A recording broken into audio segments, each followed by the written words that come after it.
Everyone passed their temp checks today? Yes. All right. All right. Still don't see social distancing.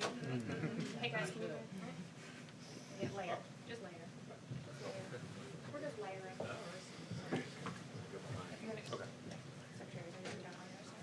Let's go over next to you, then we can. Oh, don't hide him. No, I don't want to get up. You're in an important place. Right there. Okay, yeah, thank you. Thank you.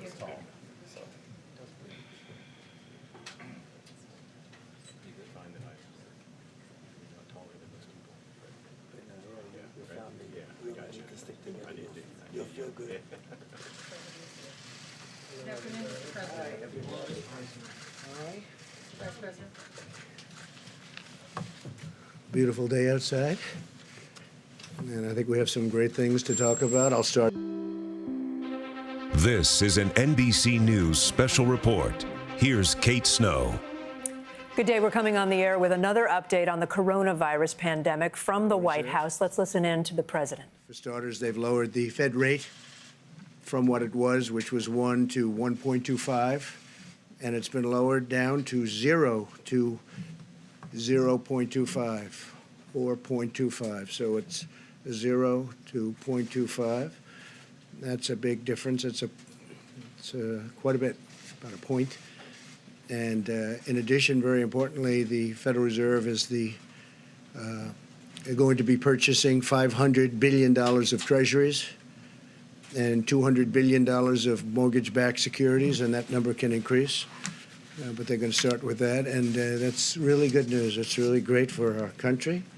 It's something that we're very happy. I have to say this. I'm very happy. And they did it in one step. They didn't do it in 4 steps over a long period of time. They did it in one step, and I think that people in the market should be very thrilled, and that brings us, we're the strongest country in the world by far, financially and every other way, and that brings us in line with what other countries are.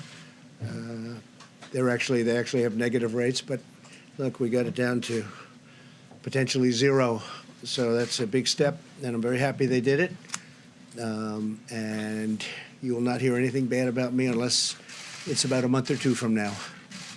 So I congratulate the Federal Reserve. I think it's terrific. Just came out just as we spoke. I wasn't going to mention Federal Reserve or anything else, but this came out as we were walking up.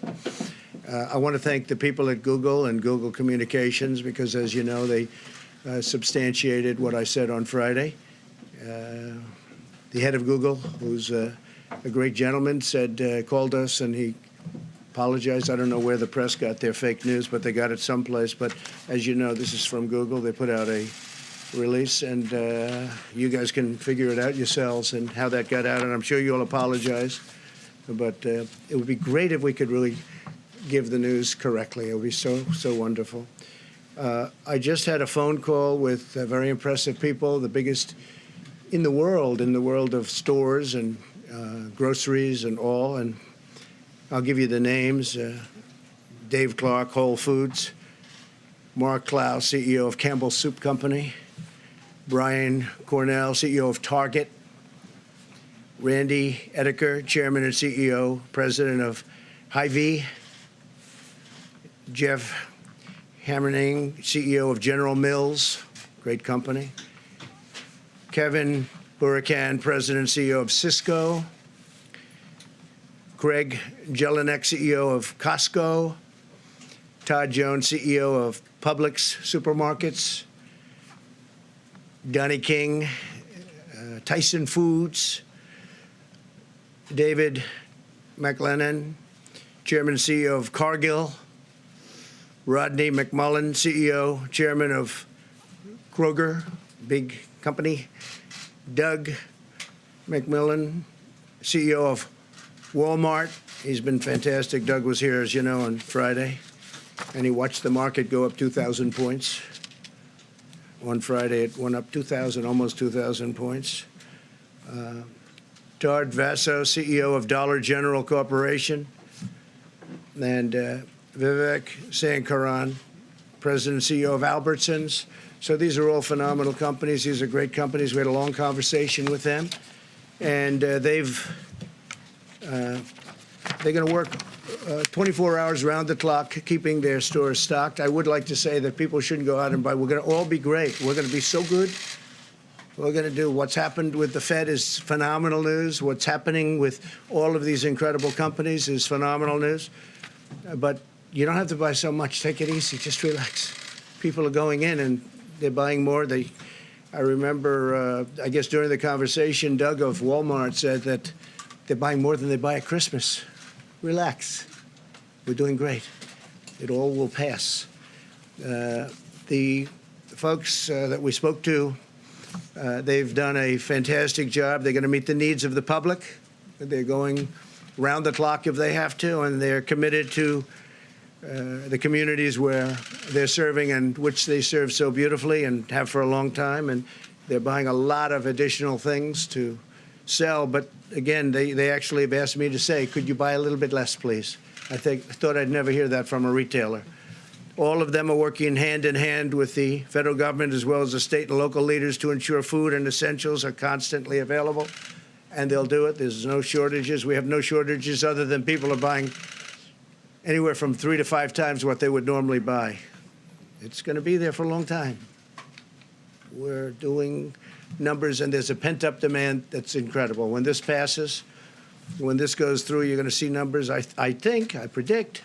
I guess I'm allowed to predict just like Wall Street people are allowed to predict, and they're pretty much in agreement. You're going to see there's a pent-up demand like a lot of people, including me, haven't seen before.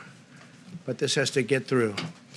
They know they're getting through the crisis and will require an all-of-America approach, and that's very important. They're committed to remaining open during this crisis, totally open. They have to stay open.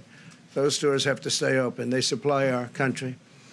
Our supply chains in America are the most powerful in the world, and they're all working very hard. They're working around the clock, and the stores are stocking up at a level that's beyond Christmas time, and it's great. It was very reassuring speaking to these people. They have it totally in hand.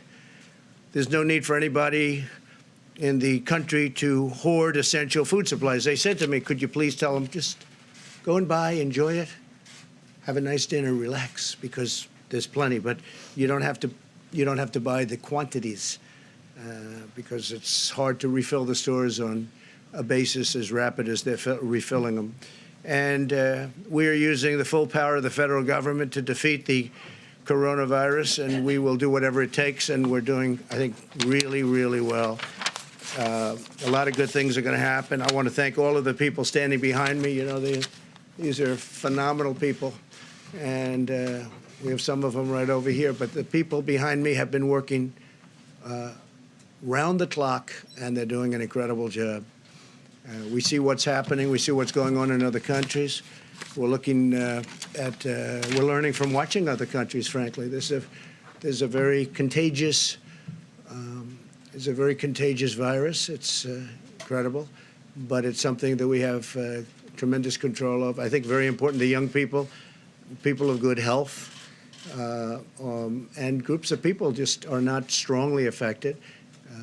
Elderly people that are not well or not well in certain respects are really a dangerous group. We have to watch them. We have to protect them very much. We have to really watch over them and protect them because they are very vulnerable. And with that, if it's okay, I'm just going to go and make some calls. I'm talking about Federal Reserve. I think it's a tremendous thing that took place just now. I didn't know I would be surprised on a Sunday. I don't know if that's ever happened on a Sunday before, but I would think there are a lot of people on Wall Street that are very happy. And I can tell you that I'm very happy. I didn't expect this. And I like being surprised. So our vice president, who's doing an incredible job, is going to take over. And I will see you probably tomorrow. Thank you very much. All right, we've been listening to the president at the White House. There are 2 headlines. The president congratulating the Fed for lowering the interest rate today, the benchmark rate to near zero. He also spoke about a phone call he had today with CEOs of major retailers, major food suppliers, grocery stores. He said that they are actually asking people to please buy less. The president urging the public to take it easy. He says it will all pass. We will have much more on NBC Nightly News coming up. We return now to NBC Sports golf program. Than the health and safety of the American public. And at the President's direction, we will continue not only a whole-of-government approach, but as we'll discuss today, we'll continue to build on a whole of America approach to confront the coronavirus across the country. The health experts continue to confirm to us that based on the latest information, for the American people as a whole, the risk of serious illness remains low. But because the risk is heavily weighted to the most vulnerable, to people with immunodeficiencies and to people who are elderly with serious underlying chronic health conditions, our administration, and I know state administrations, will continue to focus on the most vulnerable, and we will continue to urge every American to be vigilant in practicing good hygiene, taking the advice of the CDC and local health experts to keep those most vulnerable safe. I know I speak on behalf of the President and our entire team when I say how grateful we are for governors all across the country and the seamless partnership that we have forged with them and with state health officials, with our federal team. I spoke today to Governor Pritzker of Illinois, and we are in continuous communication with governors a phone call away. They know that they can contact us and address even the smallest need, because as a former governor, I know firsthand that when it comes to health challenges in America, our states are on the ground in the lead, our local health organizations, and we've built a great partnership. We also want to express great appreciation to the American people.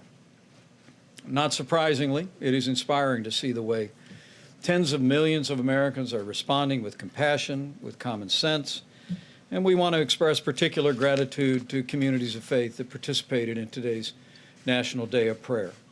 We've seen places of worship implementing policies to keep those most vulnerable safe, and also we're seeing communities of faith already stepping forward to support and to encourage those most vulnerable.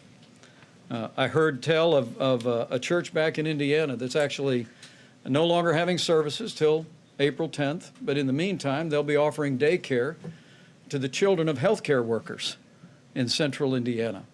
And churches all across the country are taking the opportunity to reach out and put feet on their faith, and it's truly inspiring.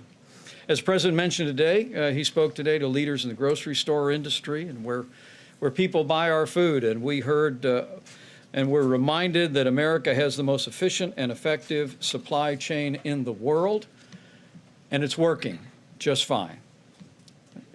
As the President said, he received a commitment from those grocery store executives that stores will stay open throughout the days that lie ahead.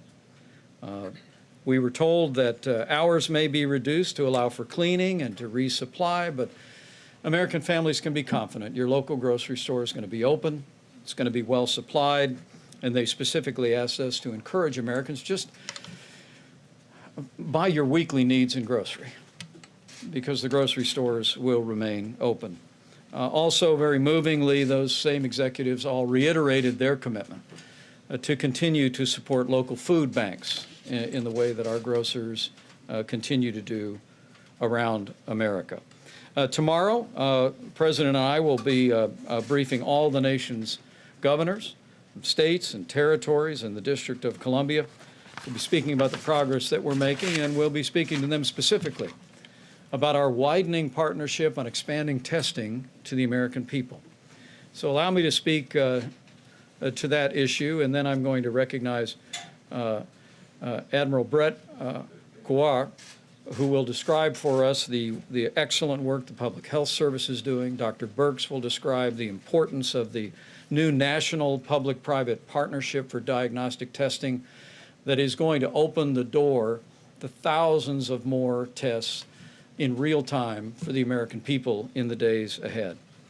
First, some fundamentals. As the American people know, testing is now available in all 50 states. Either state labs are either conducting the tests themselves or the CDC is processing tests. They're using the traditional manner of a manual test that allows for 40 to 60 tests a day. It is among the reasons why the President several weeks ago tasked this group at the White House to reach out to commercial labs around the country and forge that public-private partnership that would bring the high speed, or more accurately, the high throughput testing for coronavirus available in real time. And based on the unprecedented speed of the FDA, which last week approved high throughput coronavirus testings for Roche and Thermo Fisher, we will now have access in the days ahead to more than 2,000 labs across the country that have the equipment today to process coronavirus tests much more rapidly and a much higher volume for the American people. In terms of delivering those services, more than 10 states, in addition to CDC labs, and public health labs, and labs that states can now authorize in their states, more than 10 states have implemented their own drive-through testing sites, and we want to commend New York, Colorado, Delaware, Washington State, Texas, and others that have implemented these on-site places where people can obtain tests. Most are using the current CDC testing, the manual testing, but we are working closely with our governors, as you will hear momentarily, to make sure that the new testing regimen is available for their remote sites as well. As I mentioned, as of Monday, we will have more than 2,000 labs coming online with the high-speed testing, and we are connecting states to those testing methods. We're also working with a number of retail partners to add to the work that states are doing around the country, working to set up parking lot testing centers outside of stores, and Admiral Brett Garrar will detail the progress that we've made over the last 72 hours. Following the President's declaration of emergency, the Admiral and our Public Health Service have forged a partnership now with FEMA, made possible by that declaration, and they've reached out to all 50 states to create a process that will enable all Americans who need to be tested to go to a community-based testing site outside of usual healthcare facilities. The focus of these tests, as Dr. Birx will describe momentarily, will be on those most in need. A priority will be placed on healthcare workers and first responders who are out there coming alongside people that are being impacted by the coronavirus. We want to make sure they have access to the testing as a priority.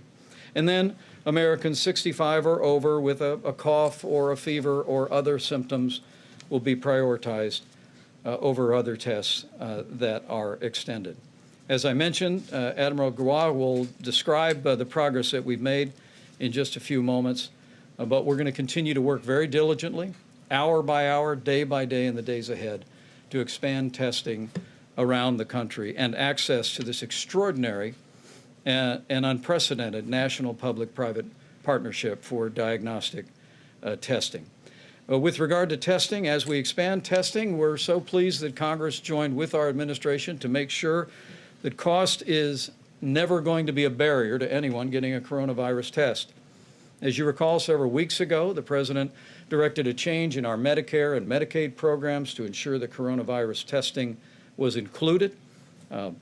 Health insurers were brought in. They all agreed to waive co-pays, but because of the good bipartisan work done in the House of Representatives, now all coronavirus testing is free, and it's free for every American, including uninsured Americans. And we continue to urge passage of the legislation that will be considered by the Senate this week. Let me say one final word about the testing issue, and that is that we, as the President often says, we're all in this together.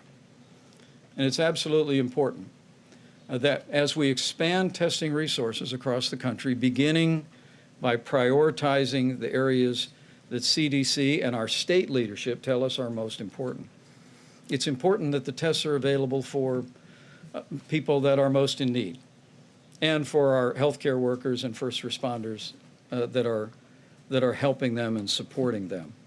As Dr. Birx will describe, the testing that is available should only be done if for any reason you think you may have the coronavirus.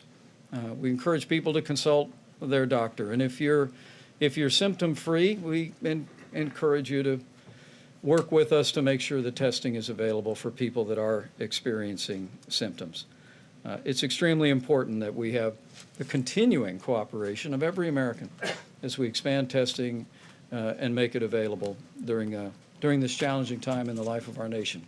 With that, I'm going to ask Dr. Birx, I'm going to ask Admiral Brett Giroir of the Public Health Service and leader of this great commission corps behind me, to come up and describe the extraordinary work that they have done over the last 72 hours and will be doing each and every day in conjunction with our states to expand testing to community-based testing across the country for the American people using this new public-private partnership diagnostic testing. Admiral?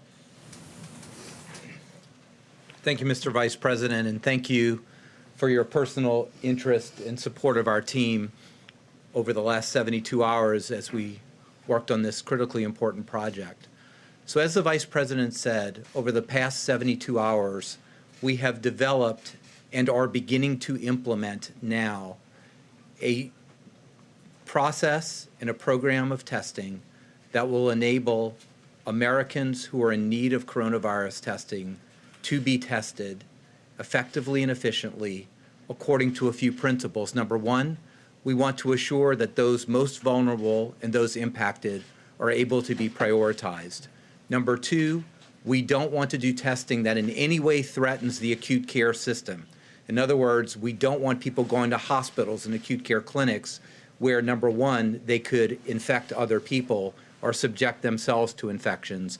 And number three, we want to balance the needs across the entire healthcare system among diagnosis but also treatment. In other words, we want to balance the stress on the strategic national stockpile and all our commodities so that everyone gets all the materials they need. So what did we do? Because, as the Vice President said, last week's historically fast approval of high-throughput testing, we are now in a new phase of testing. And you've heard Dr. Fauci talk about the new phase. So we're going from somewhat manual, relatively slow phases to a testing regimen that we can test many tens of thousands to hundreds of thousands of individuals per week and maybe even more. We will have 1.9 million of these high-throughput tests available this week, with numerous labs, up to 2,000, starting to turn the lights on beginning this week and rolling out over the week. That is really a game changer for us because the back of the shop testing capability is there. The front of the shop is what we've been really working on. In order to get a test there, you've got to be able to swab individuals, get them into the system without completely paralyzing the entire healthcare system as we have. So with the emergency declaration, this was very, very important to us because it really enabled the historically effective processes of working and empowering states, federally supported state-led efforts through the normal FEMA mechanisms. So for the last 72 hours, representatives of FEMA from across the government and our commission corps have been working on joining the unique and unprecedented public health mission with the historically successful mission of distribution centers, places for distribution, the pod system of FEMA. Our public health service, we've already deployed over 1,000 officers in support of the coronavirus missions. That includes to the Diamond Princess, to the borders, to the quarantine stations, to the acute care settings where we're caring for nursing home residents in Seattle. So we have a very experienced group, and we brought these together.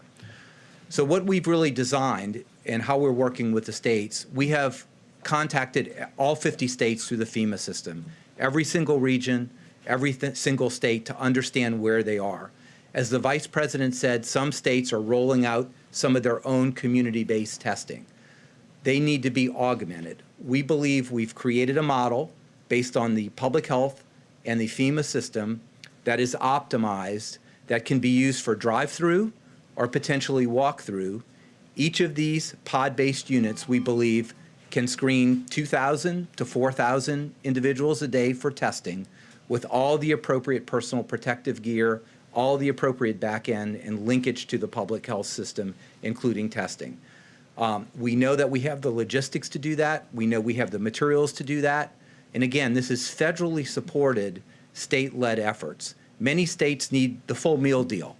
They want dozens or of public health service officers to work in protective gear to actually test. They need supplies like protective gear. They need swabs. They need the logistical supports. Other states only need a fraction of that. They may have all the personnel, but they really need the know-how, the template, and some of the gear that we provide. We are going to start implementing this system this week in a number of states, primarily those that are the hardest hit right now or are on the rise, and the CDC advises us that that's when they need the testing. I want to emphasize again that we're focusing on two very important groups, and you'll hear this said 3 or 4 different ways, and the groups that really can be the most impacted or impactful in our outbreak. Number one is healthcare workers and first responders. This is very important for 2 reasons. Number one, we have to take care of the healthcare workers and responders because when America needs them, they need to be available, healthy, to provide the care that we all deserve. But it's also important that if they feel they have a risk of having contacted coronavirus, that we test them so they cannot spread that, for example, in long-term care facilities where the elderly are. And the second group would be the elderly. And we are classifying that according to risk as those 65 years of age or older who have a respiratory symptom and a fever of 99.6. That's a lower number than you've seen before because those who are older do not spike high fevers like children do, 104, 105. So you set the bar just a little bit lower. We do that because we know that they are high risk of bad consequences, and if they test positive, they can engage with their practitioner, telehealth provider, or get in the system to make sure they have just an outstanding outcome. So that is really where we are. We've made really unprecedented progress. You will see these sites rolling out progressively over the week. This is not make-believe. This is not fantasy. We've developed the model. We've talked to the states. We're focusing on specific locations now. We will start shipping gear, stuff tomorrow. We will start deploying officers tomorrow and Tuesday, and we'll begin seeing these sites, in addition to the ones that are springing up now, implemented during this week. We will have the capability of testing tens of thousands of additional people through these sites every week, in addition to all the capability that's now going to be distributed in the 2,000 laboratories in the major central core laboratories. And I know you have a number of questions that hopefully in the question and answer session we'll be able to answer for you. But I think this is just a great linkage. I'm a pediatric ICU doctor. I take care of sick people. I know what happens when you get respiratory illness.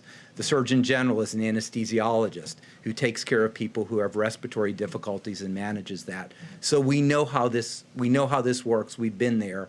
The most important thing we've worked on right now is making testing accessible because of the advances of the FDA and private industry to make these high throughput tests. Now we can work on the front end. With the emergency declaration, we have all the tools, and all of government has really come together with industry, not just government and states. It's really been private industry, the manufacturers to bring the swabs, the personal protective gear, the laboratory testing, the shipping, the fronts with Walgreens and Walmarts working as potential sites. This has been something in my mind has been unprecedented. The entire society approach working so intensely over the past, certainly over the past weeks, but incredibly on this project over the past 72 hours. Thank you, Admiral. And let me say, we are moving out now that we have the public-private partnership with the major commercial labs. And now you have our public health team as well as FEMA moving out, connecting to the states to deploy these point of distribution community centers. We'll also be working closely with members of the media in individual jurisdictions, as well as we're working with Google and other tech companies to make sure that there's online resources where people will be able to readily access a questionnaire that will walk them through the symptoms and whether or not a test might be indicated. And also, in the days ahead, we look forward to that same website being able to direct people to the nearest community center or drive-through center that's available. But let me introduce Dr. Deborah Birx to speak about that patient experience and about the importance of the right people seeking the testing in the days ahead. Doctor? Thank you. Thank you, Mr. Vice President. Let me just start by recognizing the men and women of the military who are serving us every day. They are my brothers and sisters. I was privileged to serve alongside them for quite a long time. But critically, I just want to recognize at this moment the Public Health Commission Corps behind me. The Vice President, although he didn't speak to this, actually went to see them yesterday at the place where they were working so that we wouldn't disturb them, because of their level of dedication and work through the last really 48 hours nonstop. So thank you. Thank you for your work, and thank you for the work that you brought together, and thank you, Admiral, for explaining it so quickly. Let me just go back to the way laboratory work is done in the United States. I think all of you know, when you go to your doctor and you need a lab test, it is either done in your doctor's office or it's done in a lab that they send you to. When we started this emergency response to this virus, we started with what we knew, and that was the flu platform that we used for surveillance. It wasn't set up in your doctor's office. It wasn't set up in our hospital laboratories. It was set up in state and local labs and at the CDC. Over the last 2 weeks, we've been working with the groups that have served you for decades, the commercial laboratories that you don't see, but your specimen goes to ensure they had the full capacity to meet the needs of the American people. Because it wasn't going to be 50 to 100 to 1,000 tests. It was going to be tens of thousands of tests that would be needed to be done. And so the last 2 weeks has been spent on really getting what you are used to, the full force of the clinical laboratories in service. At the same time, what you heard described here is how do we serve the needs of the people in the community, where they reside, where we know when we're talking about people with vulnerable conditions, immunosuppression, medical conditions, or the elderly, that we don't want them having to sit for long times in doctor's office and hospitals' waiting rooms. And you see what state and local governors have done to move past what we would normally do, a referral to your doctor's office and to your hospital, but really providing community-led services to provide this testing. What the federal government is doing is augmenting that, augmenting the innovation that existed in South Korea, brought here to the shores of the United States, and brought in our own novel way, but utilizing our healthcare delivery system, which is different than South Korea, and adapting our work to our system. So, to the hospitals and to the laboratories. We know that there will be pent-up demand for this. Make sure every hospital and every laboratory, I'm speaking to the people who work in labs like I did myself, make sure you have enough pipette tips, pipetters, and all of the equipment that you need to run this laboratory. You know what you need. Make sure you have that and have that available for these tests. Because we know with this increased sampling, this increased ability to have community access, additional samples will be going to these laboratories. They can manage the high throughput, but they need all of the supplies that they would normally need to run these tests. Think of it, if you're doing HIV viral load, same thing, just what you need. You know what you need, make sure you have that. That will be run, and the most important thing I know for each and every one of you is how am I going to get my results? And so we're making sure also that the end of reporting is also there, that the reporting is available to you, to your doctor, and also to the state and local governments and the federal government, not with your personal identifiers, but to really understand where there are positives, where there are negatives, so we can ensure that healthcare providers have what they need to meet the demands of the American people and their health needs when they're there. Now let me just say one bit about reporting. So you will notice as these tests roll out over this next week, we will have a spike in our curve. For those of you who watched China and China reporting, remember when they changed their definition and all of a sudden there was a blip in their curve? We are going to see that.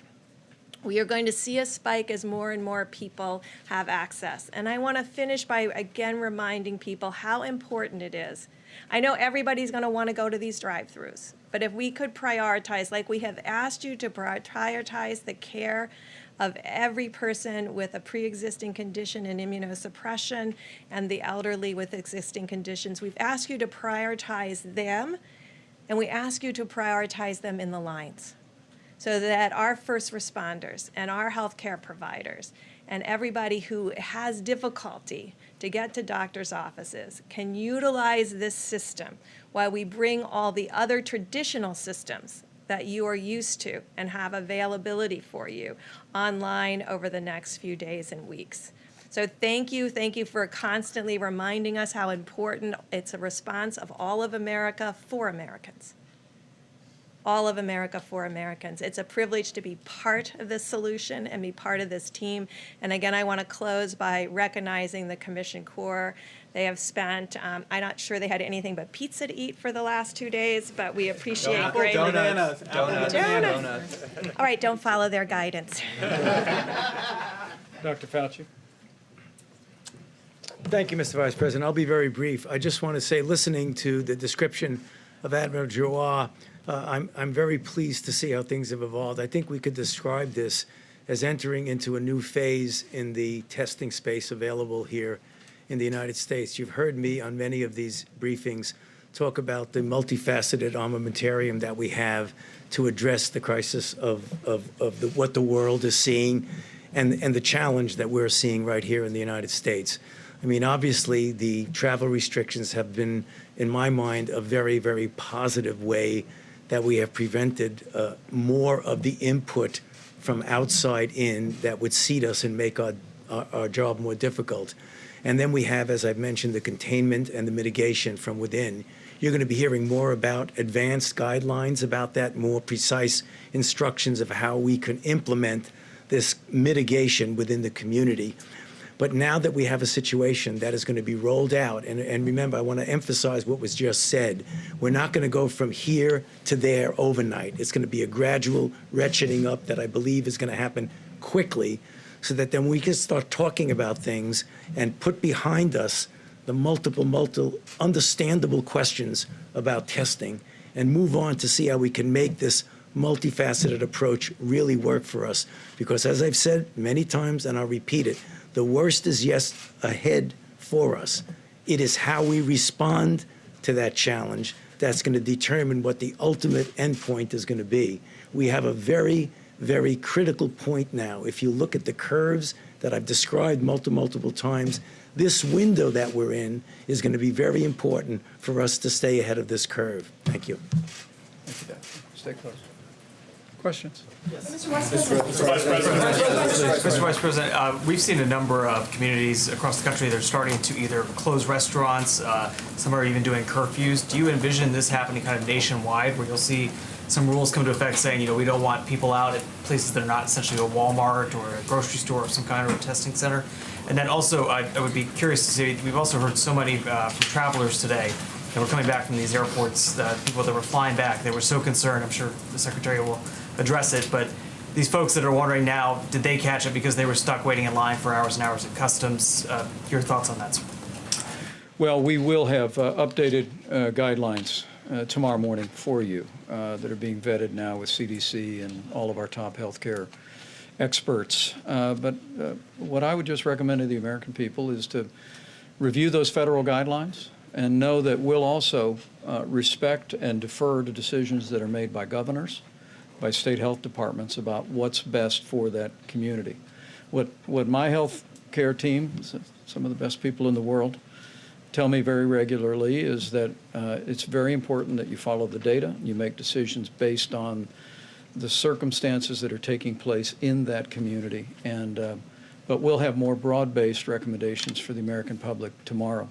And let me say, I'm going to ask the Secretary to come up and speak about the screening issue. The President made a decision to suspend all travel from Europe that is underway now. And as of midnight Monday night, we will be suspending all travel from the UK and Ireland as well.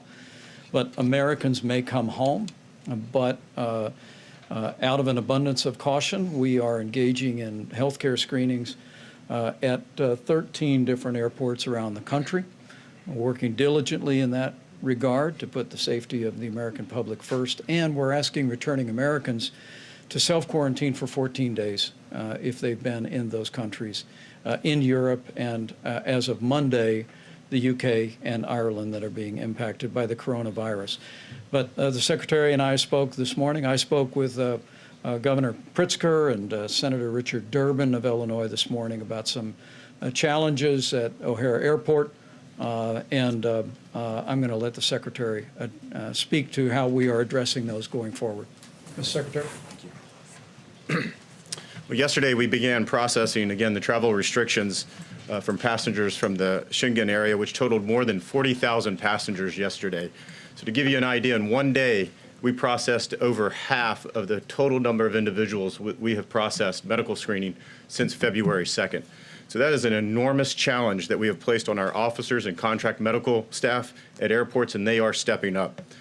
But to be clear, the lines, again, that we saw overnight at a limited number of airports, including Chicago, are unacceptable. Acting Commissioner, CBP Commissioner Morgan also believes they're unacceptable and has personally engaged leadership at all 13 funneling airports. We did make the necessary adjustments at 12 of the funneling airports. However, again, at Chicago, those adjustments were not made quick enough, but we have course corrected. We've adjusted our processes. We continue to surge personnel, and we are certainly glad to see certain airports and certain airlines step up, partner with us, and help address this unprecedented situation. As I walked in here today, so far today, at all of our funneling airports, to include Chicago, we have an average wait time of 30 minutes. So we addressed the problem, we identified the problem, addressed it, and we have fixed it. And we look forward to, again, accommodating passengers this evening as well. I understand the frustration that some passengers who are returning to the U.S. might have with some of these procedures, but I would just say, and rest assured, that we are continuing our strict protocols of looking at individuals as they come into the country, make sure that they are medically screened, make sure that we are capturing the information for the public health officials, the state and local officials, and we'll continue to do that, and we've done that specifically at the President's request. Mr. Secretary, has there been any talk, sir, of any sort of shutdown of domestic air travel at all? Well, we continue to look at all options, and all options remain on the table to address, and we'll certainly adjust as the medical professionals at CDC address the medical situation. Good job.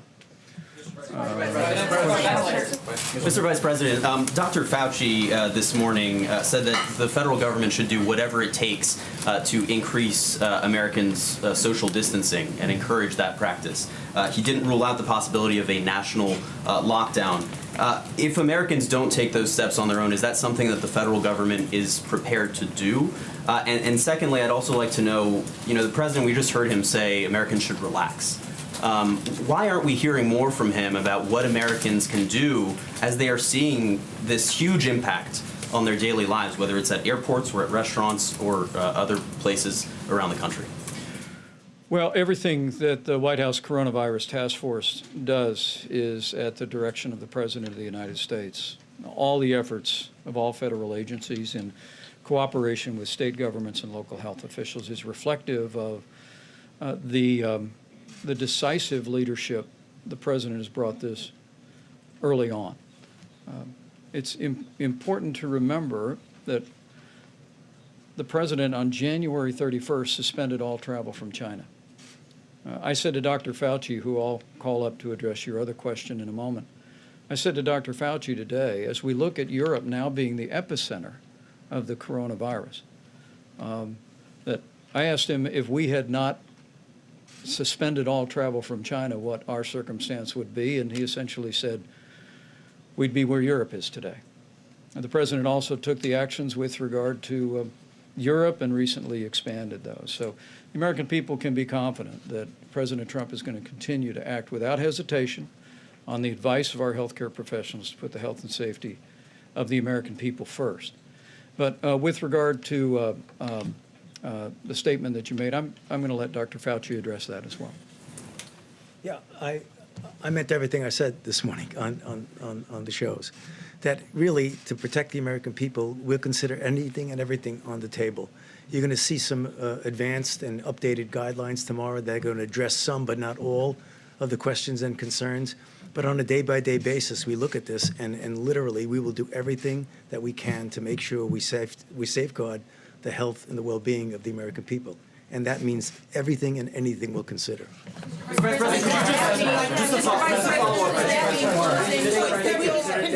Dr. Fauci, could you give us some examples? You say anything, everything, like what?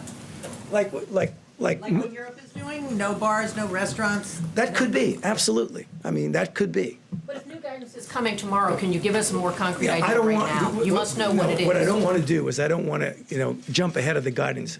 I promise you, let the guidance come out. We'll be here every day. I'll answer the question after the guidance. I promise you. Vice President, Mr. Vice President, how will people know where to get their tests? Mr. Vice President, what is your plan to build more hospital beds so tens of thousands of Americans don't die? And how many more ventilators are you looking at ordering so people don't suffocate?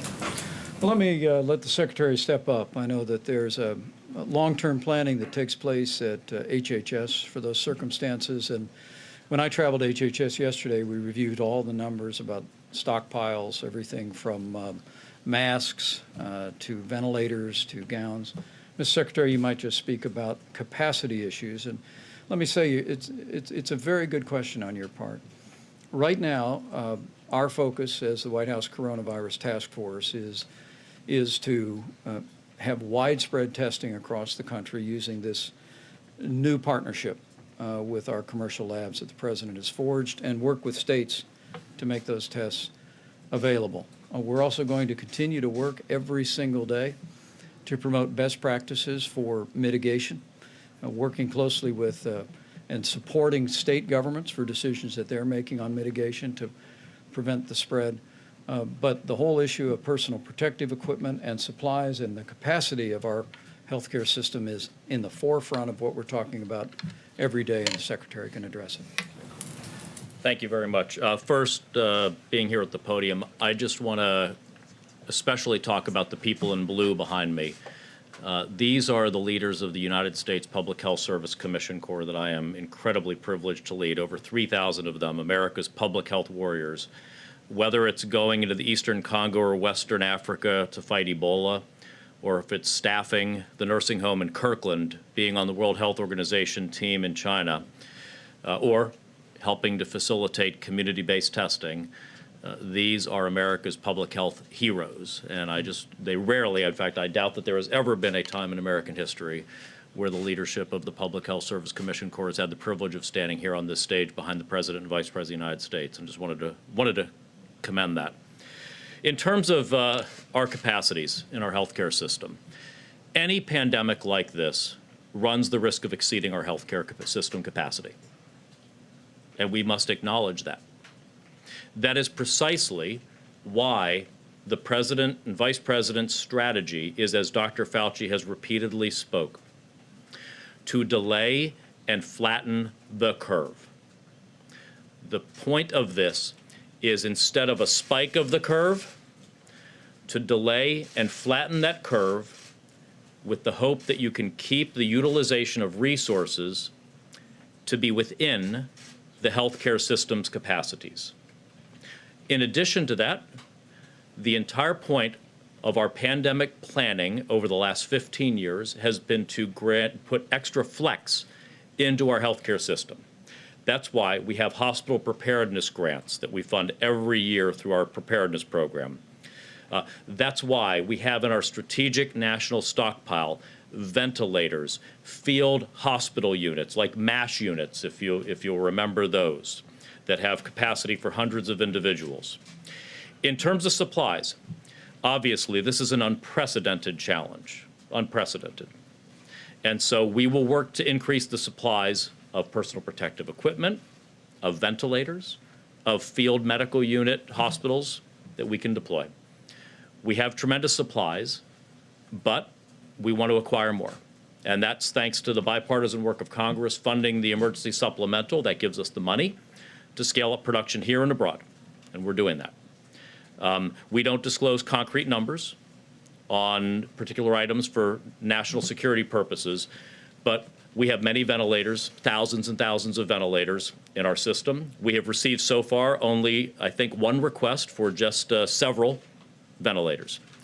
One of the things in terms of hospital capacity that's going to be really important is a really good learning from China that we got from the World Health Organization team that went there, is if we have communities where we have enough capacity where we can put people who are positive with COVID-19 and have them be exclusively reserved for individuals who are positive for COVID-19. This reduces our need to try to protect patients from other patients because they're all positive already. We need to protect our healthcare workers and our service workers in those facilities. This gives us reduced burden on personal protective equipment, but it also can give us greater capacity as we put field medical shelters up, as we consolidate into single facilities, as we don't need individual rooms, negative airflow, isolation, et cetera. A vastly more efficient utilization of our healthcare system. This is all part of the planning work that we've done and are promulgating throughout our healthcare system. So that's our strategy. We're going to keep building that capacity, though. Very good. Mr. Vice President, can you using the military? Go ahead. Mr. Vice President, you talked briefly about trying to make information more accessible online. So can you give us a timetable for when you think a website will be available based on your conversations with Google? And secondly, and this might be to the broader team, can you also talk specifically about how many of these tests have been sent out to states and how many you still have to send out? Well, let me say that we're working with Google, but we're working with many other tech companies, and we're truly grateful for the efforts of tech companies in disseminating best practices and guidance for citizens online all over the country today. Those resources are available, and we've literally heard not only from Google but from Facebook and Amazon, and the public spiritedness that's been reflected there. Is a credit to those great companies and a credit to all the dedicated Americans who work there. Our best estimate, and literally the team has been working around the clock since Friday, is that at some point early in the week that we will have a website that goes up, the purpose of which will be for people to go and first fill out a questionnaire so that they can identify whether they fall in the category that Dr. Birx described would indicate the need to have a test. And then once they go through that questionnaire, then our objective is, as more and more of these sites come online, run by state governments, working in cooperation with our team, our public health service team, and FEMA, and also working in cooperation with local businesses and retailers, that people will know how to not only find it, but also the objective would be for them to literally be given a time that they can go and report for the test. But let me let the Admiral speak to the timing on the testing and unpack that for you. So in our design, I just want to emphasize we talk about testing and we talk about so many things, but we're really talking about people, and we're trying to make this a very person-centric experience to easily access the system, to give clear guidance about how to go, when to go, information that even if you're not really indicated for testing, information you need to help protect yourself and your family. And then on the back end, very customized reporting. And we're talking literally about having telephonic services to call individuals who've been tested, let them know yes, no, and what the next steps are. So we've tried to really envision this through a patient experience. So let me talk about the testing. Progressively over this week, there will be roll out to different laboratories of approximately 1.9 million tests. There are many centralized laboratories, the behind the curtain that you never see after you give your blood, and you saw some of the CEOs in the Rose Garden last week, like Quest and LabCorp, that are fully able, ready to run. They have been testing already, but fully able, ready to run within the first part of this week, the very high throughput testing. The 2,000 laboratories that are around the country that have a different platform, one that's amenable to so many labs, not the big, hugest, highest output, but very high throughput laboratories, are progressing. They have to adapt the test slightly to the machines and get used to this. They will start lighting up Monday, Tuesday, Wednesday, Thursday. I can't give you the precise timeline, except it has been an absolute priority of the laboratory associations, of Thermo Fisher, the company that made this test. You heard the president predict that it might be approved within 24 hours. on Friday. I think it was 5 hours after that, in the middle of the night, that the FDA approved that. And that's the one that's going to be widely disseminated, high throughput, that's going to be available. So I know you want a specific time when these will light up progressively over the week. When that happens, there will be a centralized opportunity, like in the Quest and the LabCorp. There will also be distributed opportunities, like in all the major hospital systems and labs that are in your area. And then that number of 1.9 million goes up dramatically in the weeks coming forward. I'm not going to say that the lab testing issue is over, because it's not. It's entering the next phase. But the much higher priority now is, now that we have the testing available, how do we get people into the system to be tested in the appropriate, prioritized way? And that's what we've really been focused on: information, website, points of distribution model that are tried and true, enabling the states, providing them with equipment, supplies, know-how, and Commission Corps officers as needed to help man these or staff these as we move forward. So you'll see this rapidly developing over the week. All right, guys, last question. Mr. Vice President, are you considering domestic disaster? Mr. Vice President, market futures are down despite the dramatic move from the Fed that the President applauded, which suggests that there's still concern about that we haven't done enough to respond to the economic impact of this deal, or of the coronavirus. I'm wondering when specifically we're going to hear from the White House about how you're going to impact or help impacted industries, from the airlines, the cruise ships. Right. And secondly, I wanted to talk about the legislation that came out. The White House fought to exclude workers at larger corporations from paid sick leave. And so I'm wondering what you say to somebody who flips burgers at McDonald's or works at one of these large chains that's worried about staying home and potentially missing a paycheck. Well, first, let me say we strongly support the House legislation, which, while it gives some flexibility to small businesses, which will be reflected in the regulations going forward, no American worker should worry about missing a paycheck if they're feeling ill. And if we can't say often enough to our fellow Americans, if you're sick with a respiratory ailment, stay home. And as you've heard here today, over the course of this next week, we're going to see testing become much more widely available, beginning in the areas the CDC will focus us as the highest priority. But working with members of Congress, we've made sure that not only is testing free, but we have every confidence that the extension of paid and family leave to Americans will be extended in a way that should give every American that confidence. And let me say, with regard to the economy as a whole, I think the Treasury Secretary has been working very diligently on the President's behalf. We had the supplemental $8.3 billion bill. The House has now acted on important legislation that we fully support, and we hope the Senate takes it up this week. But whether it be the airline industry or the cruise line industry or the hotel industry, as the Secretary said recently, we are in just the first few innings of this effort. And the President has directed us to bring the full weight of the federal government to bear to confront this crisis, first and foremost on behalf of the health and safety of the American public, but strengthening our economy, ensuring that those vital industries will be able to find their way through and grow strongly once this coronavirus has passed will be a priority. And we're already in discussions with members of Congress in both parties about that next phase of the support. But let me say, as I close, we will be back in the morning tomorrow for a briefing, and also we'll have a health briefing in the afternoon.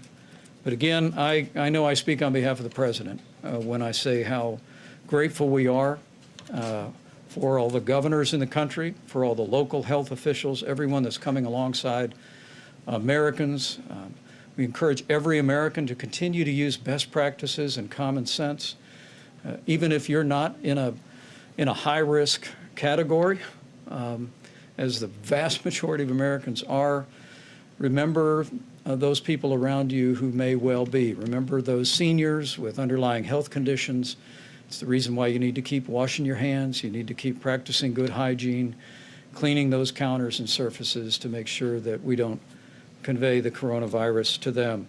And finally, let me also just let me add to all the wonderful accolades of the public health service personnel behind me. These are all heroes. And I have to tell you, having been over at HHS yesterday, having seen the way these people drop everything and are rolling into this effort to expand testing across the country, it'll be these people in these blue uniforms that you see at an awful lot of these points of distribution, these community centers around the country. And for all they're doing today, for all each one of them done throughout their career, I know they have the thanks of this president, his vice president, and the American people. Thank you. Americans shouldn't be concerned about missing a paycheck. How can you say that? Companies.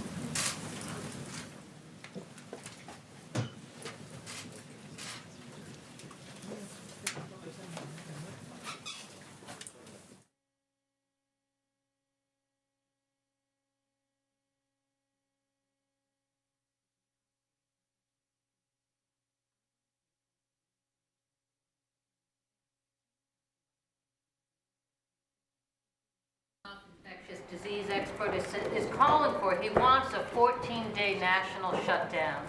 Do you think you're going to see a 14-day city shutdown? What would happen? We're going to be making day-to-day, hour-to-hour decisions. I mean, right now, this crisis is getting a lot worse very quickly. And we have been, as I said, over the course of this day, analyzing a whole lot more information and trying to assess where it's going. And it's certainly very, very sobering. So I'm not ruling anything out. But I think the smart thing for New Yorkers to recognize, we're going to make each announcement the second it's ready. But I don't want to project something until we're sure. But everything, literally every option is on the table right now. Yeah. How do you protect these I mean, I've talked to so many workers who are servers, or in the service industry, Sure. or gig workers, and some of them can't apply for unemployment because they're not full time, or there's just no safety net for them, and they're getting laid off because they're not needed at the restaurants. Have you been in talks with Senator Schumer or the feds or the state? I mean, their states, California now, Ohio, Illinois, are shutting down bars and restaurants now. It's probably inevitable that that's going to happen. So what protections are going to be there? Senator Schumer and I have definitely talked about what needs to be in the next stimulus bill. And this is exactly the kind of thing we've talked about, that it has to go much deeper into the workforce and provide a lot more income replacement for a lot longer. Look, this is the great unknown. We haven't seen something like, think doctors, you agree, we haven't seen something like this in the United States of America since 1918. So literally over a century. We're in a whole different reality than 1918. Thank God we do have a lot of advantages compared to them. But on the other hand, we're dealing with the great unknown. We're literally dealing with a disease that they still don't know entirely how it works. There's no cure. There's no vaccine. So we've got to recognize the sheer magnitude. But even though that's the only parallel you can find to this pandemic and the experience in America, there is a positive example of helping people in crisis across the board, and we actually lived it. And a lot of people are walking around today who are part of it, and it's called the New Deal. It actually happened, where the federal government determined that it would, in that instance, employ people outright and provide every conceivable form of financial support, and it saved this country. This is a different situation physically, right? You obviously have to make sure people get through the immediate crisis, but this is a crisis that will end.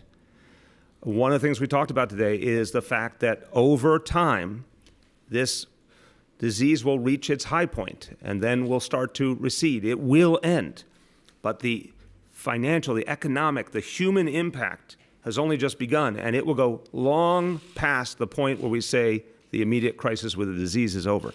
The federal government has the power to address that, to borrow some of the tools of the New Deal and use them in our time. And they have the power to get ahead of the medical crisis by ensuring that the supplies we need are there. We're all talking about ventilators. We're here in the biggest city in the country. We right now are an island.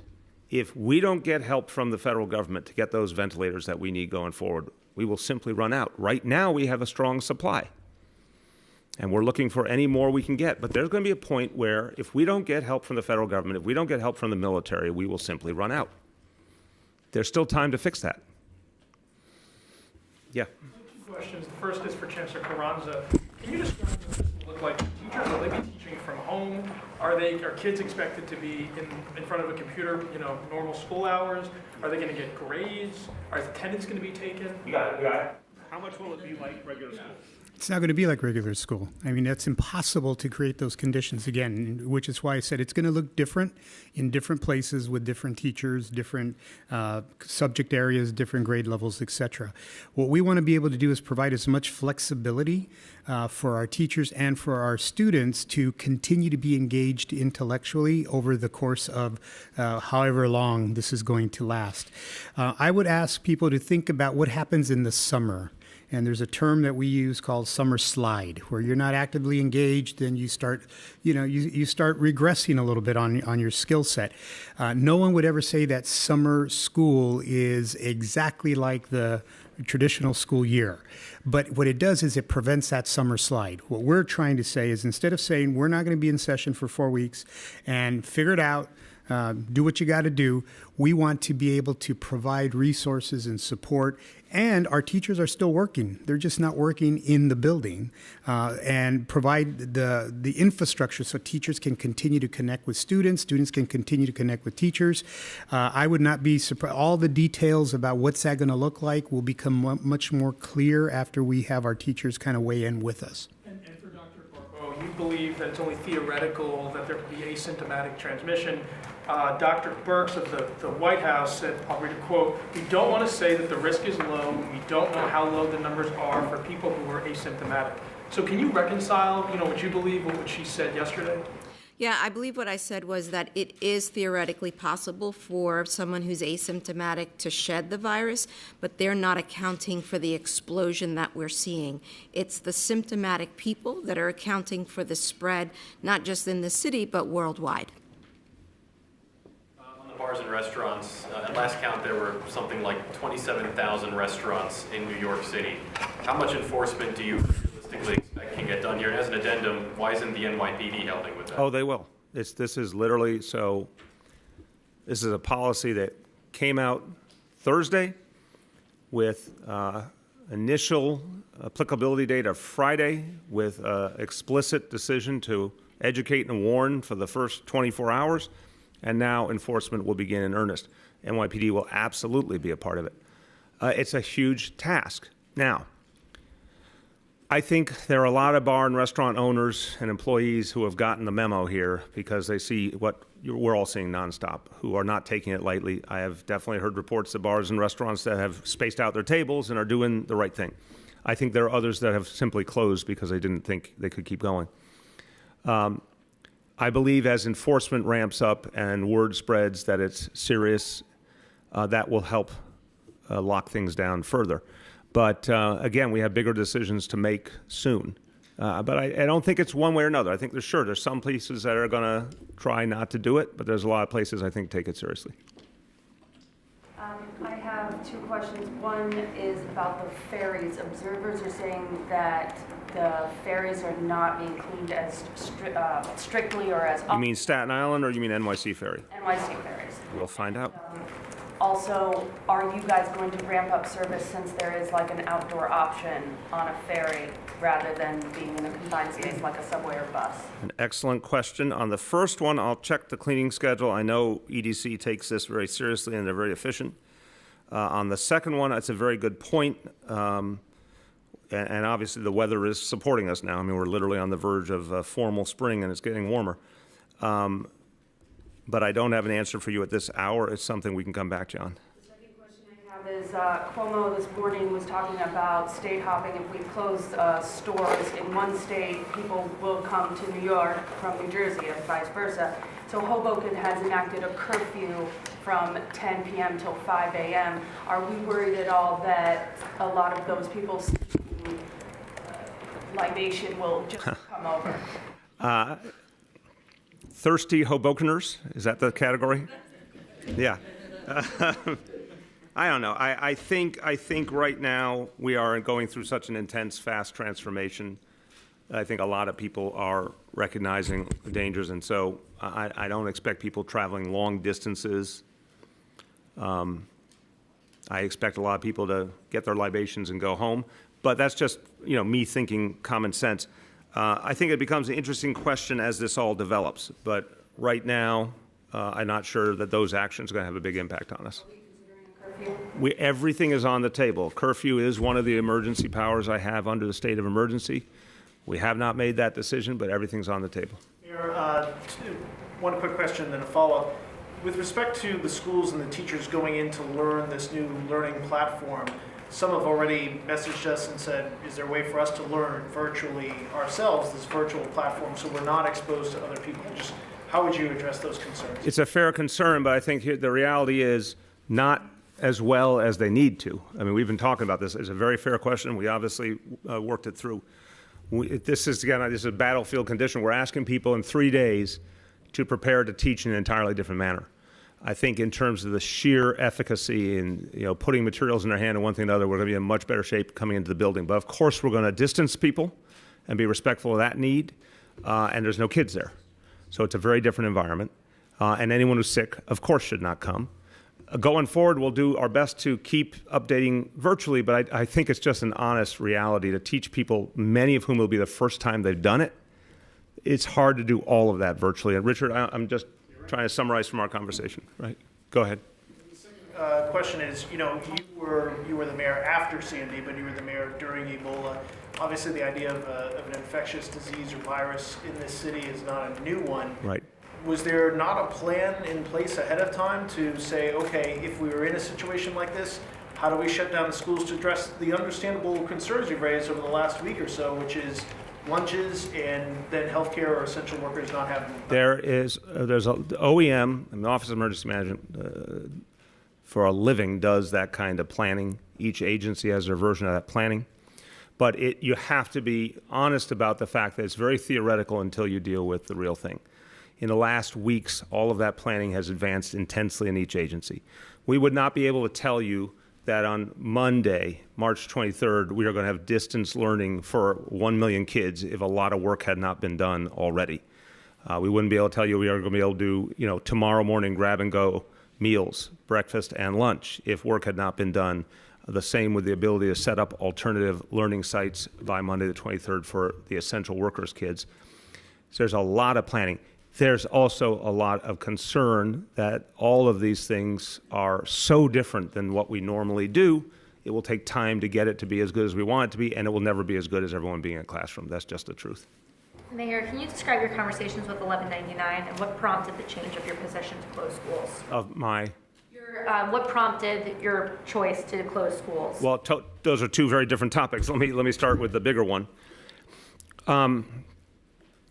Look, it kind of goes against everything I believe to take a decision that I know will have so many negative ramifications. And I don't think I've sugarcoated them in any of these conversations over the last few days. I was a public school parent. I was a school board member. I mean, the notion of our public schools being closed, not for weeks, but potentially for months, and what that's going to do to kids, the notion of a lot of kids unsupervised, the health and safety problems that come with that. I mean, I could go on and on. I have delineated. It just was a very painful, difficult decision. But it became clear to me as we went through the projections that it was just necessary. As bad as in other words, you're now baking in a lot of negative impact, a lot of damage that's going to be done. But the threat was growing so intensely that we had to accept it. And I think it's kind of rare that you you make a lot of decisions in this work, but where you're doing something that will cause so much harm, but unfortunately it's like a sacrifice that has to be done for a greater good. And we have never seen anything like this disease. Yeah, I went through Ebola, I went through a lot of things, never seen anything like this. So it was really seeing the latest models. They're still being perfected, but just seeing where we were at this point, talking through the ramifications. And obviously appreciating that the DOE has been working constantly over these last days to try and get a fallback ready, and they felt confident in the last 24 hours that they could provide a quality option. I needed to hear that. That was not so clear days ago, but it was clear this weekend. And The federal stimulus was also a part of my thinking. I thought a couple of days back, 3-4 days ago, that there was a question of the panic it might induce. There's a question of the way it would have an impact on people's livelihoods if people couldn't go to work.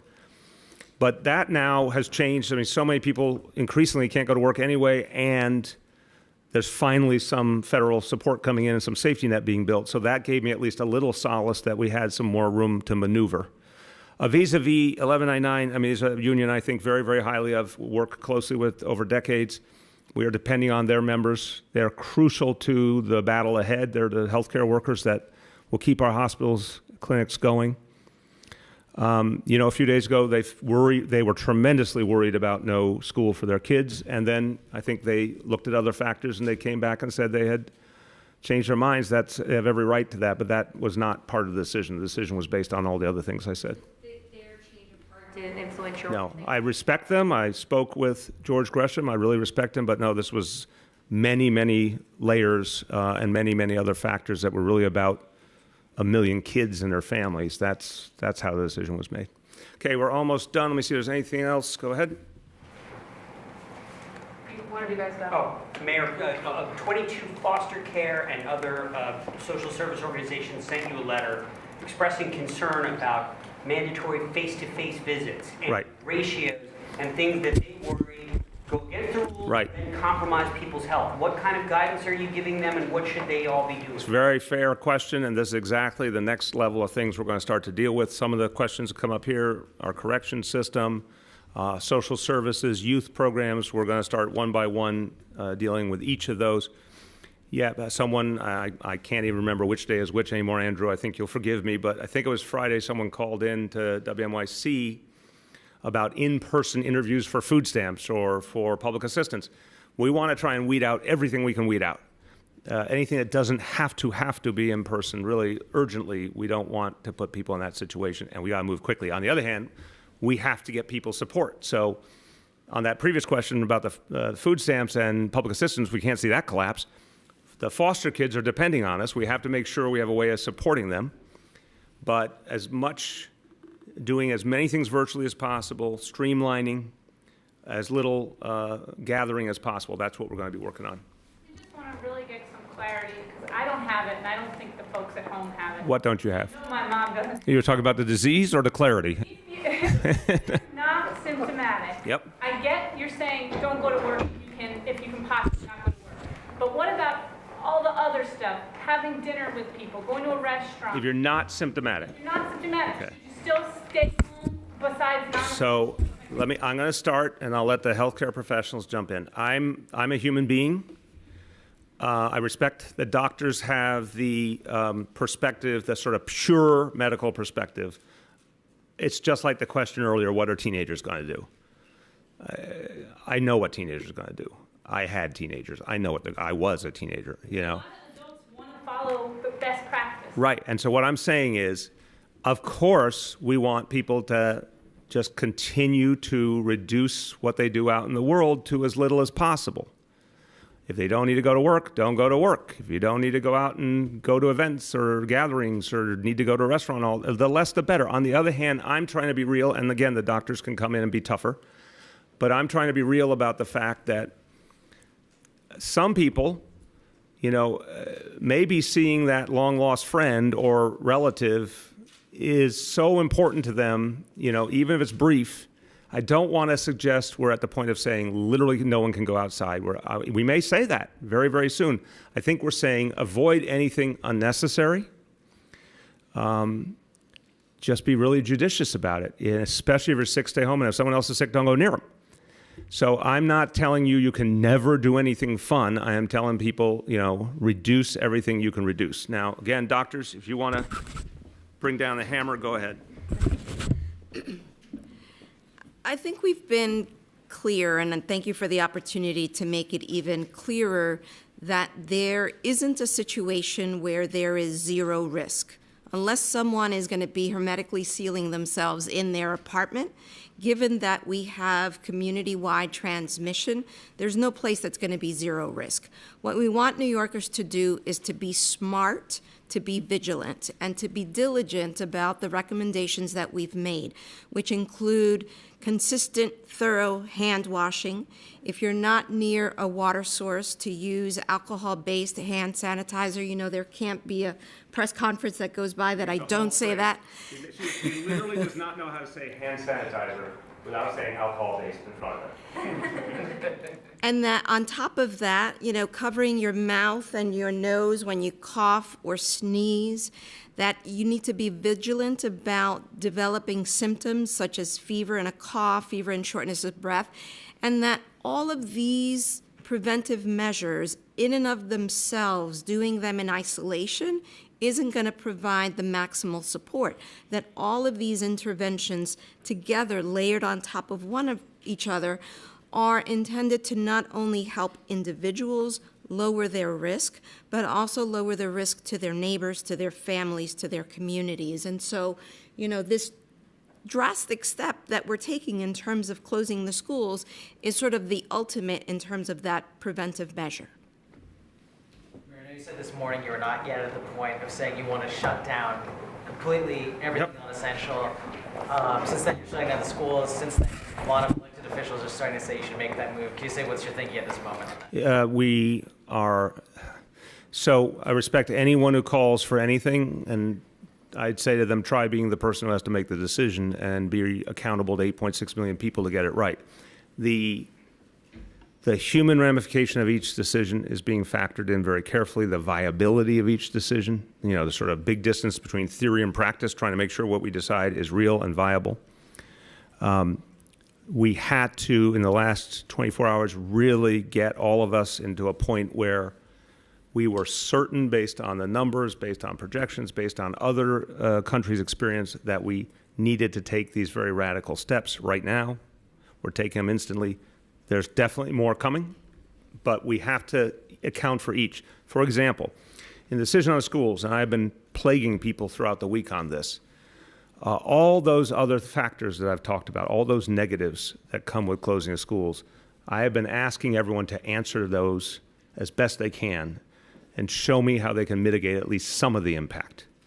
I think the DOE did a great job.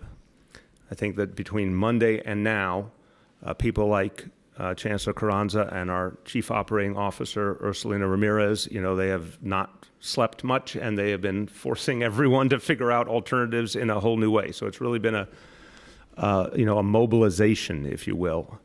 And I think the answers got better about how we can address some of these situations. But everything, this is the honest blanket statement. You tell me a thing that might be used, and I'm telling you it's on the table. And the second we're ready to use it, we're going to tell you. Mr. Mayor, who ultimately came up with the decision? Was it yourself or Governor Cuomo? Just on the schools? Yes. That's me. Mayoral accountability for education, obviously working constantly with the chancellor. And also, in regards to the grab-and-go meals, is that all schools? Yes. Certain locations? All confirming, all schools for 5 days only. Starting tomorrow or Tuesday? Tomorrow at what time, Ursulina? Starting tomorrow, and anyone 18 or under can show up to get meals. And do you know the exact time they'll start? When school starts, so 7:30. Depending on each school's start time. Okay, yes. You alluded to this earlier. Are the police going to be breaking up groups of teenagers who are in assembly? What I said, again, let's be careful not to overstate it. If you got a bunch of teenagers hanging out and really close up against each other, what our officers should do is go and say, hey guys, you know what's going on, coronavirus, spread out. That kind of thing. And that's important to get. In fact, what our officers do with neighborhood policing all the time is talk to young people. So it's go in there, remind them what social distancing looks like, tell people spread out, be a little more careful, that kind of thing. And if kids say no? What's that? If kids say no to the police? We're going to, let's try the power of communication and persuasion. I think everyone knows what time it is. You've alluded several times that there are still ongoing discussions about the future of bars and restaurants. Would you? You're very interested in bars and restaurants, and I wonder if this is professional or otherwise. I'm really getting a feeling that you have a more than professional interest here. Would you say it's only a matter of time until we see more drastic? I'm not going to, again, as I'm real clear, everything's on the table. The next set of decisions, we're going to start in a matter of hours. We may have announcements tonight. We may have announcements tomorrow. Everything's on the table. If you love your neighborhood bar, go there now, under 50% occupancy, because we don't know what the future holds. But be only there very briefly and socially distance. Go ahead. This is for the Chancellor. What else kind of be more specific about what we're doing to get hardware into the hands of kids who don't have the hardware to do distance learning? And then also the other question was, since public schools are sometimes the first line of defense against child abuse, what is the Child Protection Agency, like, do you have any plans for ramping up resources for kids? Yeah, so I'll do the top lines, and I'm going to ask our Chief Operating Officer to give some specifics. So we've surveyed, and part of the next 4 days is also to get more concrete data as to who has connectivity, who does not have connectivity. We're working on a figure of about 300,000 of our students currently may not have those devices, so we need to verify that as well. We are working with some really large companies. Apple has really stepped up to the plate. I'll let Ursulina talk a little bit specifically about the numbers. T-Mobile has also stepped up. Verizon has also stepped up. Google has stepped up. So our big partners are really stepping up to help us make this a reality.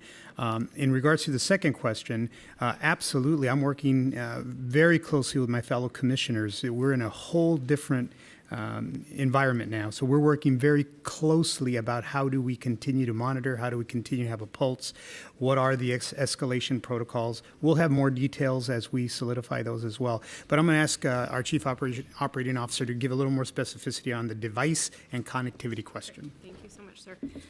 So we are working diligently with our private partners around devices. As the Chancellor mentioned, we've surveyed our principals to ask about what kind of devices our students have and what kind of connectivity that they think that they have.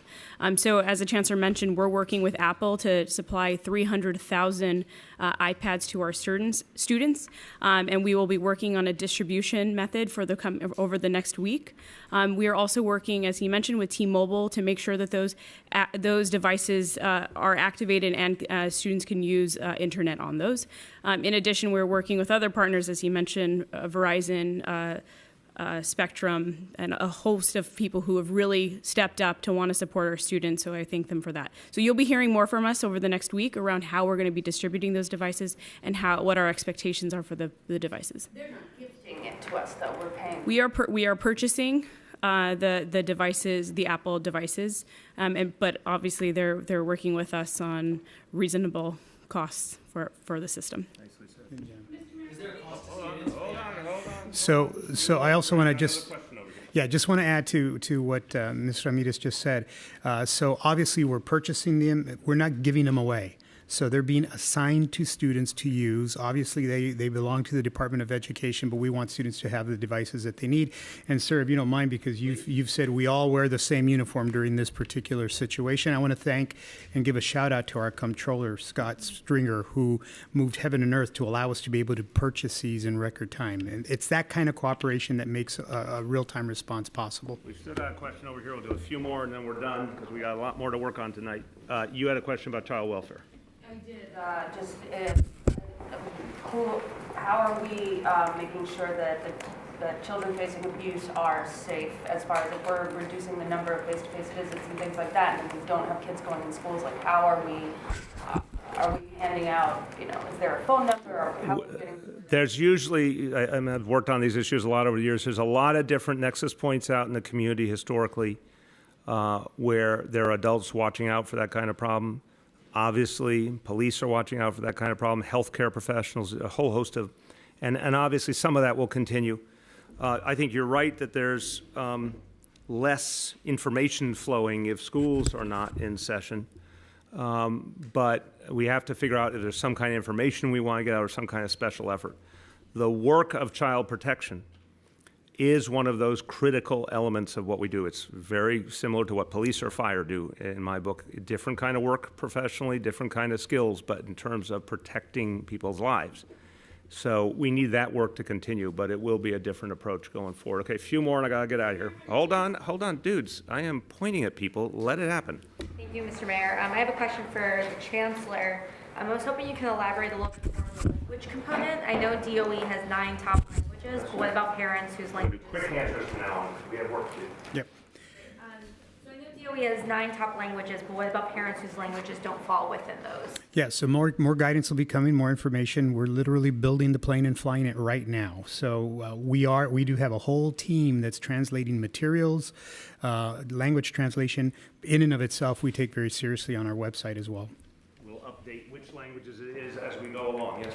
Is the city doing anything to prepare for potential unrest? Unrest? Yeah, in this very stressful time. And what's the NYPD doing?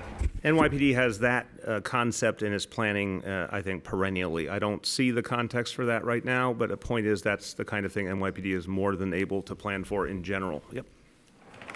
Yep. Oh, super quick. One thing is, any thoughts on suspending alternate site parking? And then the other. We're looking at that. We have not there, but we're looking at it. I just want to really clarify if you were just joking about the neighborhood bar thing and just. I am allowed to joke still. It's because again, guys, I know we're in a crisis, but I'm still a human being. It was my way of saying I cannot guarantee if bars and restaurants are still going to be open in a few days. That's all I'm saying. I wanted to clarify that, and I just want to. It feels like you guys are stopping short of telling people who aren't sick or aren't displaying symptoms to stay home and cut out non-essential. Again, we're trying to be clear about yes. Cut out anything non-essential. That does not mean that people are not going to exercise their judgment if something is particularly precious to them or important. We still understand human beings are human beings. But I'll tell you something. I appreciate the precision of your question. But if people would just do the basics, we would be in a much stronger position. So if every single New Yorker did not go to work or anywhere if they're sick, did not send their kid anywhere if they were sick, did not visit anyone else if they were sick, and did not do anything that they don't have to do in terms of their day-to-day life, like if they can telecommute instead of going into the office, telecommute. We get those basics right, we're going to be in a much stronger position. I am not yet at a draconian, perfect place of saying you cannot leave your door. I would like people to keep it to a minimum. All right, thanks, everyone.